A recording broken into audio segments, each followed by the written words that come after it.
വളരെ ടേസ്റ്റി ആയിട്ടുള്ള ക്യാരറ്റ് പായസം എങ്ങനെയാണ് ഉണ്ടാക്കേണ്ടതെന്ന് നമുക്ക് നോക്കാം. 2 ക്യാരറ്റ് ചീകിയെടുക്കുക. കശുവണ്ടി പരിപ്പ്, ഉണക്കമുന്തിരി നമ്മുടെ ഇഷ്ടത്തിന് ഉപയോഗിക്കാവുന്നതാണ്.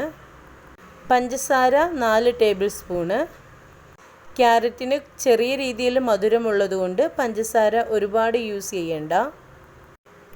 ഏലക്ക 4 എണ്ണം ചതച്ചെടുത്തത്. നെയ്യ് പാകത്തിന്. ഈ പറഞ്ഞ ഇൻഗ്രീഡിയൻസ് എല്ലാം നമ്മൾ ക്യാരറ്റ് എടുക്കുന്നതിനനുസരിച്ച് കൂട്ടിയെടുക്കാവുന്നതാണ്. 3 ടേബിൾ സ്പൂൺ ചവ്വരി. പശുവിൻ പാല് 1/2 ലിറ്റർ. തയ്യാറാക്കുന്ന വിധം: പാത്രം അടുപ്പത്ത് വെച്ച് ചൂടായതിന് ശേഷം തീ കുറച്ച് വെച്ച് നെയ്യ് ഒഴിച്ചു കൊടുക്കുക. അത് കഴിഞ്ഞ് കശുവണ്ടി പരിപ്പും ഉണക്കമുന്തിരിയും വറുത്തെടുക്കുക. അതേ നെയ്യിലേക്ക് കുറച്ചും കൂടി നെയ്യ് ഒഴിച്ചു കൊടുത്ത് ക്യാരറ്റ് ഇട്ട് കൊടുക്കുക. ക്യാരറ്റ് ഒരു 6 മിനിറ്റോളം നന്നായി നെയ്യിൽ വഴറ്റിയെടുക്കണം. അത് കുറച്ച് വഴണ്ട് വന്നതിന് ശേഷം അതിലേക്ക് പഞ്ചസാര ഇട്ട് കൊടുക്കുക. നമ്മുടെ ഇഷ്ടത്തിനനുസരിച്ച് മധുരം കൂട്ടിയും കുറച്ചും എടുക്കാവുന്നതാണ്. പഞ്ചസാരയും കൂടി ചേർത്ത് നന്നായി ഇളക്കിയെടുക്കുക.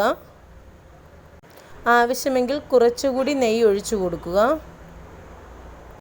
പഞ്ചസാരയെല്ലാം നന്നായി മെൽറ്റായി വന്നതിന് ശേഷം അതിലേക്ക് പാൽ ഒഴിച്ചു കൊടുക്കുക. പാൽ ഒഴിച്ചതിന് ശേഷം നന്നായി ഇളക്കി കൊടുക്കണം. ആവശ്യമെങ്കിൽ കുറച്ചുകൂടി വെള്ളം ചേർത്ത് കൊടുക്കാവുന്നതാണ്. എന്നതിന് ശേഷം 2-3 മിനിറ്റ് വീണ്ടും നന്നായി ഇളക്കി കൊടുക്കുക. പാൽ നന്നായി തിളച്ചതിന് ശേഷം തീ കുറച്ച് വയ്ക്കുക. അത് കഴിഞ്ഞ് ചവ്വരി ചേർത്ത് കൊടുക്കുക. ചവ്വരി വേവിച്ചും എടുക്കാവുന്നതാണ്. ഇല്ലെങ്കിൽ ചൂടുവെള്ളത്തിൽ കുതിർത്ത് വെച്ച് അതും ഉപയോഗിക്കാവുന്നതാണ്. അത് കഴിഞ്ഞ് തീ കൂട്ടി വെച്ച് നന്നായി ഇളക്കി കൊടുക്കണം. കുറച്ച് സമയം എടുത്ത് വേണം ഇളക്കുവാൻ. പാല് വറ്റി വരുന്നതിനനുസരിച്ച് അടിക്ക് പിടിക്കാതെ വളരെയധികം ശ്രദ്ധിക്കണം. കുറുകി വരുമ്പോഴേക്ക് കുറച്ചുകൂടി നെയ്യ് ആഡ് ചെയ്ത് കൊടുക്കുക. എന്നതിന് ശേഷം ഏലക്ക ചേർത്ത് കൊടുക്കുക. അത് കഴിഞ്ഞതിന് ശേഷം വറുത്ത് വച്ചിരിക്കുന്ന കശുവണ്ടി പരിപ്പ്, ഉണക്കമുന്തിരി ചേർത്ത് കൊടുക്കുക. വളരെ ടേസ്റ്റി ആയിട്ടുള്ളൊരു പായസമാണ്. ക്യാരറ്റിൻ്റെ ചൊവയൊന്നും മുൻപിൽ നിൽക്കില്ല. ഒരുപക്ഷെ സേമിയ പായസത്തിനേക്കാളും വളരെ ടേസ്റ്റാണ്. വളരെ ഈസിയായി ഉണ്ടാക്കുവാൻ കഴിയും. ഒരുപാട് സമയമൊന്നും വേണ്ട.